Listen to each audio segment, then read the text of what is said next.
Title: Let us come before the throne of grace. Hebrews 4:14-16. The throne of God is the throne of majesty, the throne of judgment.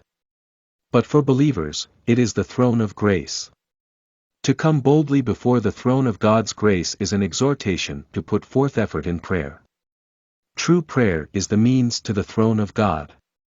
But we tend to think of prayer as a murmur of words or a request for something.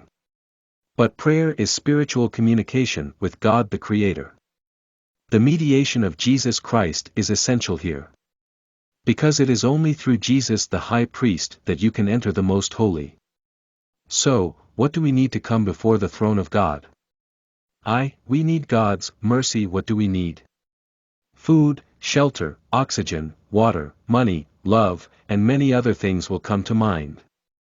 But the Bible tells us that what we need is the mercy of God. So, what is mercy, and what does the grace mentioned above mean? Grace means that the unlovable is loved. Without this grace, we cannot stand before God. But without mercy there can be no grace. So what is mercy?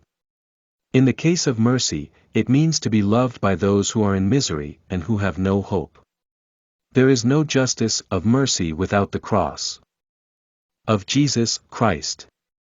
We need the mercy of God who is patient with us who are sinners, we need mercy that prevents us from judging us who are sinners, and we need God's mercy to forgive us who are sinners. Without this mercy, we are bound to perish. We should all pray for God's mercy. 2. We need grace to help in times of need. 3. Need to go out boldly. We must come before the throne of grace with love and trust. Only then will we be able to go boldly before the throne.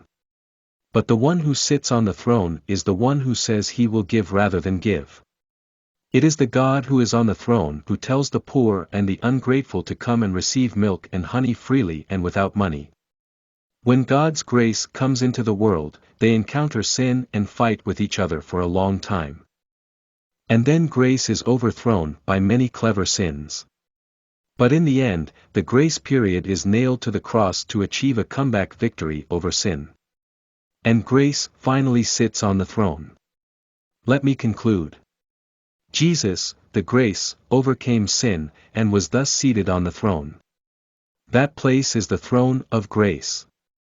And God is demanding us to stand before the throne of grace. That method is prayer. He is waiting for you to come out in prayer. Now is the time to pray, now is the time to receive grace. I sincerely hope that everyone can receive this blessing and enjoy it.